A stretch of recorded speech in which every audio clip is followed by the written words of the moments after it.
ஹீரோயினும் ஆட்டுக்குட்டி கியூட்டா இருக்குன்னு சொல்லி முத்தம் கொடுக்குறாங்க. ஆனா அந்த ஆட்டுக்குட்டியும் மிரண்டு போய் இப்போ மலை மேல இருந்து குதிச்சு சூசைட் பண்ணி இறந்து போயிடுது. இதை பார்க்குற ஹீரோயினும் அவங்க ஃப்ரெண்ட்ஸுக்குமே ஷாக்கிங்கா இருக்கு. இந்த ஃப்ரெண்ட்ஸ் 4 பேருமே பேய் இல்லைன்னு சொல்லி நிரூபிக்கணும்னு சாமியார் சொன்ன பேய் பங்களால 3 நாள் ஸ்டே பண்ண வந்திருக்காங்க. வீடு முழுக்க சாமியார் கோலம் போட்டு வச்சிருக்காரு. அதனால பேய் எதுவுமே உங்களுக்கு டிஸ்டர்ப் பண்ணாதுன்னு சொல்றாரு.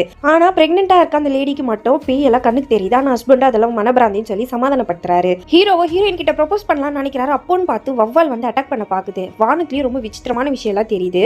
பிரெக்னெண்டா இருக்கிற பொண்ணுமே பேயை பார்த்துல பயப்படுறாங்க. ஆனா ஃப்ரெண்ட்ஸோ இதெல்லாம் உன்னோட மனபிராந்தி, இதுக்கெல்லாம் காரணம் அந்த சாமியார் தான், ஆளுங்களை அனுப்பி நம்மளை பயன்படுத்துறாரு போலன்னு சொல்லி சாமியார் கிட்டே வந்து சண்டை போடுறாங்க. அந்த கோலத்தெல்லாம் கலைங்க பேய் இல்ல நாங்க நிரூபிக்கிறோம்னு சொல்றாங்க. சாமியாருமே இதுக்கப்புறம் எது நடந்தாலும் அது உங்களோட பொறுப்புன்னு சொல்லிடுறாரு. இப்ப 4 பொம்மையை வச்சு சாமியாரும் ஏதோ பூஜை எல்லாம் பண்றாரு. அதே சமயத்துல பிரெக்னெண்டா இருக்க அந்த லேடியோ அவங்க ஹஸ்பண்டியோ கருப்பா இருக்கிற ஒரு உருவம் வந்து தூக்கிட்டு போயிடுது.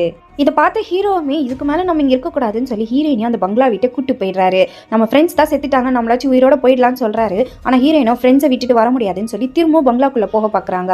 இப்போ ஹீரோ பின்னாடி கருப்பா ஒரு உருவம் வருது. அவரையுமே தண்ணிக்குள்ள இழுத்துட்டு போகுது. இப்போ ஹீரோயின் இதை பார்த்து ஷாக் ஆயிடுறாங்க. அங்க கரெக்டா சாமியார் வராரு. அவனை எப்படியாச்சும் காப்பாத்துங்கன்னு சொல்லி கெஞ்சுறாங்க. அப்பதான் சாமியாரோ என்னால முடியாது, ஏன்னா அந்த கருப்பு உருவம் யமதர்மராஜான்னு சொல்றாரு. ஹீரோயினுக்குமே ஒண்ணுமே புரியல. பார்த்தா இவங்க 4 பேருமே இந்த ஊருக்குள்ள வரும்போது ஒரு ஆக்சிடென்ட் பண்ணிடுவாங்க.